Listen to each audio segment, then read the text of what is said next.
내 손이 선을 베풀 힘이 있거든 마땅히 받을 자에게 베풀기를 아끼지 말며 내게 있거든 이웃에게 이르기를 갔다가 다시 오라 내일 주겠노라 하지 말며 내 이웃이 내 곁에서 평안히 살거든 그를 해하려고 꾀하지 말며 사람이 내게 악을 행하지 아니하였거든 까닭없이 더불어 다투지 말며 보악한 자를 부러워하지 말며 그의 어떤 행위도 따르지 말라.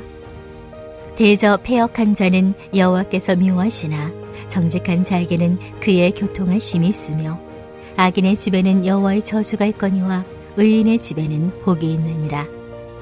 진실로 그는 거만한 자를 비웃으시며 겸손한 자에게 은혜를 베푸시나니 지혜로운 자는 영광을 기업으로 받거니와 미련한 자의 영달함은 수치가 되느니라. 할렐루야! 우리 사랑하는 성도 여러분, 주님의 이름으로 사랑하고 축복합니다. 오늘 하루 주님과 대화하고 또 주님의 귀한 말씀을 듣고 찬양하며 순종하며 우리의 믿음의 삶이 주님과 동행하는 삶이 되기를 주님의 이름으로 간절히 축원드립니다. 하나님께서는 잠언을 통해서 누가 복을 받고 행복한 삶을 사는 사람인지 잘 보여주고 있어요. 그리고 하나님과 온전한 관계 안에 있는 것이 지혜로운 삶이라는 것을 알려주었습니다. 이어서 오늘 읽은 본문은 우리가 이웃에 대하여 선한 인간관계를 가지는 것이 지혜로운 삶이며 복을 받아 누리는 길임을 알려줍니다. 그러니 우리는 하나님과의 관계와 이웃과의 관계를 바르게 하는 것이 지혜로운 삶이며 그 속에 하나님의 복이 임한다는 것이죠.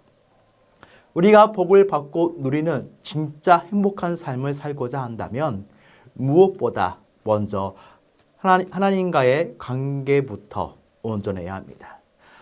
하나님과의 관계가 바르다는 것은 어떤 모습일까요?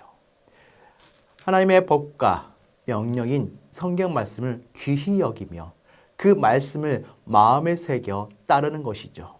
한마디로 말씀 앞에 순종이지요.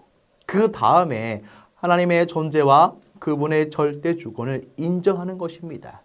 하나님께서 무엇을 행하시든지 아멘 하는 것이죠.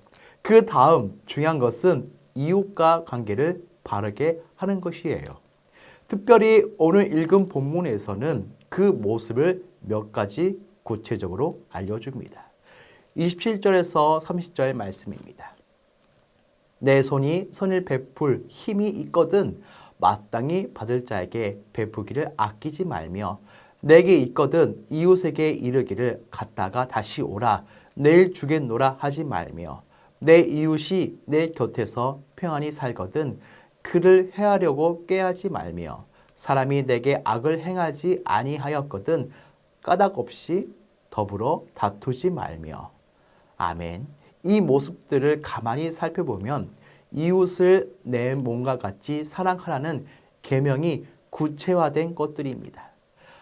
하나님은 이런 사람에게 복을 베풀어 주신다는 거죠. 왜냐하면 사람을 사랑하는 것은 가장 하나님의 마음을 닮은 모습이기 때문이죠. 하나님은 세상을 사랑하십니다. 인간은 비록 죄로 인하여 하나님의 형상을 잃어버렸지만 하나님은 여전히 저와 여러분들을 사랑한다는 거죠. 그래서 죄인의 상태로 있는 인간을 구원하시려고 독생자를 보내시고 그 핏값으로 우리를 파멸해서 건져내신 분이십니다. 그 하나님 아버지의 모습을 가장 잘 보여주신 예수님을 생각해 보세요. 나는 선한 목자라. 선한 목자는 양들을 위하여 목숨을 버리기노와 버리거니와 또 선한 사마리아인의 비유에서 보듯이 어려운 속에 있는 사람에게 선한 이웃이 되어주는 것이 주님이 기뻐하시는 모습입니다. 그래서 우리는 이웃을 사랑하며 이웃을 사랑하는 삶을 살아야 하지요. 이것이 지혜를 얻은 자의 모습입니다. 솔로몬이 1,000번제를 통해 보여주는 핵심도 이것이죠. 1,000번제를 드린 것은 하나님을 높이고 섬기는 모습입니다. 하나님을 그만큼 사랑한 것이죠. 그때 구한 것은 지혜였습니다. 왜 지혜를 구했을까요? 나는 아이라 수요가 많은 이 백성을 잘 이끌 지도력이 부족하다는 것이죠. 그래서 잘 듣고 재판을 공정하게 잘 하기 위해 백성을 잘 다스리기 위해 지혜를 구하지요. 자신을 위해서가 아니라 백성을 위해서 지혜를 구한 것입니다. 다시 말해 이웃을 사랑하기에 지혜를 구한 것이죠. 솔로몬의 이런 마음에 하나님은 기뻐하셨습니다. 그래서 이웃에게 선을 베푸는 사람이 하나님의 복을 받습니다. 그런데 오늘 본문은 이웃에게 사랑을 베풀 때의 구체적인 행동 강령을 가르쳐 주십니다. 첫째, 마땅히 베풀라는 것이죠. 27절 말씀입니다. 내 손이 선을 베풀 힘이 있거든 마땅히 받을 자에게 베푸기를 아끼지 말며, 여기서 마땅히 받을 자는 어려운 형편에 처한 사람을 가리키는 것입니다. 그런데 그런 사람에게 베푸기를 아끼지 말라는 말씀은 마땅히, 즉 당연히 베풀며 아까워하지 말고 베풀라는 것이에요. 이리저리 계산해 보지 말고 베풀라는 것입니다. 우리는 하나님의 큰 사랑과 은혜를 받고도 마치 스스로 노력해서 얻은 것처럼 착각할 때가 있습니다. 심지어는 가난하고 약한 사람을 보면 게으르고 무지해서 저렇게 된 것이라며 전제하는 이들도 있습니다. 우리는 이렇게 쉽게 말하면 안 됩니다. 사실 나의 나된 것은 하나님의 은혜이죠. 내 건강과 물질과 지식과 모든 것이 다 하나님의 은혜로 받은 것이지요. 내가 만든 것이 아닙니다. 그래서 요한 사도도 이렇게 전합니다. 요한에 있어 4장 11절 말씀입니다. 사랑하는 자들아, 하나님이 이같이 우리를 사랑하셨은즉 우리도 서로 사랑하는 것이 마땅하도다. 아멘. 즉 사랑은 하나님의 자녀가 된 사람에게는 의무라는 것이죠.